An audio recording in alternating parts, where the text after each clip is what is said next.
మీ business ఏదైనా మీ ఊర్లో promotion చేయాలంటే అది సుమన్ టీవీతోనే సాధ్యం. ఇప్పుడే సంప్రదించండి. నమస్తే, welcome to Suman TV Kothagudem.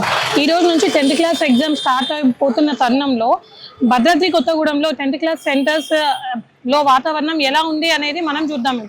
ఇప్పుడు మనం సింగరేణి కాలేజ్ హై స్కూల్ దగ్గర ఉన్నాము. ఇక్కడ ఒక పేరెంట్ ఉన్నారు, పేరెంట్ తో మాట్లాడదాం. సార్ నమస్తే అండి.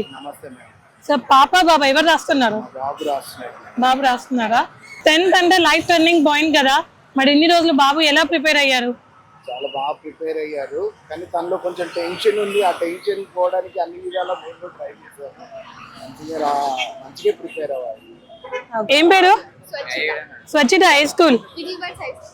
సో 10th ఎగ్జామ్స్ కి ఎలా ప్రిపేర్ అయ్యావు? మంచిగా ప్రిపేర్ అయ్యావా? వస్తుందా స్టేట్ ర్యాంక్?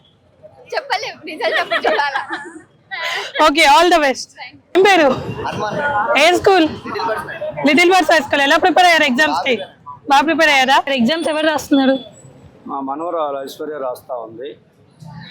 ఈ సంవత్సరం పిల్లలందరూ కూడా చాలా ముందుగానే ప్రిపేర్ అయ్యి 10th క్లాస్ పబ్లిక్ ఎగ్జామినేషన్స్ కోసం విద్యార్థుల యొక్క తల్లిదండ్రులు, ఉపాధ్యాయులు వీళ్ళందరూ కూడా గతం కంటే భిన్నంగా ఒక లక్ష్యం నెరవేరాలనే ఉద్దేశంతో పిల్లల్ని అలాగే తల్లిదండ్రులు కూడా ప్రోత్సహించి ఇంటి దగ్గర అన్ని సదుపాయాలు ఏర్పాటు చేసి గతం కంటే భిన్నంగా ఈసారి మంచి రిజల్ట్ కావాలని చెప్పేసి మన కొత్తగూడెంలో ఉన్నట్టు పరిసర ప్రాంతాల గ్రామాల వాళ్ళు, టౌన్ వాళ్ళు అందరూ కూడా మంచి ఉత్సాహంగా ఎగ్జామ్ ప్రిపేర్ అయ్యారు. కాబట్టి ఈ యొక్క పబ్లిక్ ఎగ్జామినేషన్స్లో ఈ ప్రాంత పిల్లలందరూ కూడా మంచిగా పరీక్షలు రాసి ఉత్తీర్ణులై మన ప్రాంతానికి మంచి పేరు తీసుకురావాలని ఆకాంక్షిస్తా ఉన్నాం. ఏం పేరమ్మా? రితిక, నువ్వు ఎగ్జామ్ రాస్తున్నావా? లేదు, మా అన్న రాస్తున్నాడు. అన్నయ్యని రాయించడానికి వచ్చావా? అన్నయ్య ప్రిపేర్ అయ్యారా మంచిగా?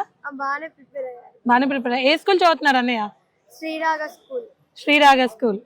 సో ప్రస్తుతం మనం సెయింట్ మేరీస్ హై స్కూల్ దగ్గర ఉన్నాము. ఇక్కడ మనతో పాటు ఒక పోలీస్ అధికారి ఉన్నారు. వారితో మాట్లాడి ఎటువంటి జాగ్రత్తలు తీసుకుంటున్నారో చూద్దాం. సార్, సో ఈరోజు నుంచి 10th ఎగ్జామ్ స్టార్ట్ కదా. So Saint Mary's school national హైవేలో ఉంది, విజయవాడ టు ఖమ్మం. సో ఇక్కడ ఎటువంటి జాగ్రత్తలు తీసుకుంటున్నారు? స్టూడెంట్ని బయటికి రానికుండా గీత గీసాం. గీత లోపల ఉంటాం. ట్రాఫిక్ ఏ బండ్లు ఆగకుండా మేము చూస్తాం. ఎగ్జామ్ అయిపోయేదాకా ఇక్కడే ఉంటారు. ప్రతి ఒక్క విద్యార్థికి 10th క్లాస్ అనేది వాళ్ళ లైఫ్లో ఒక వైటల్ రోల్ అనేది ప్లే చేస్తూ ఉంటుంది. సంవత్సరం మొత్తం కష్టపడి చదివి లైఫ్లో 10th స్టాండర్డ్కి వచ్చేసరికి వాళ్ళు పబ్లిక్ ఎగ్జామ్స్ రాస్తారు. సో అలాంటి పబ్లిక్ ఎగ్జామ్స్ ఈ రోజు స్టార్ట్ అయింది. ఒక డిసిప్లైన్ మేనర్లో, ఒక స్ట్రిక్ట్ వేలో స్కూల్ సిబ్బంది అండ్ సెంటర్స్లలో ఉన్న స్కూల్ సిబ్బంది ఎవరైతే ఉన్నారో వాళ్ళు పిల్లల్ని లోపలికి అనుమతి ఇచ్చారు.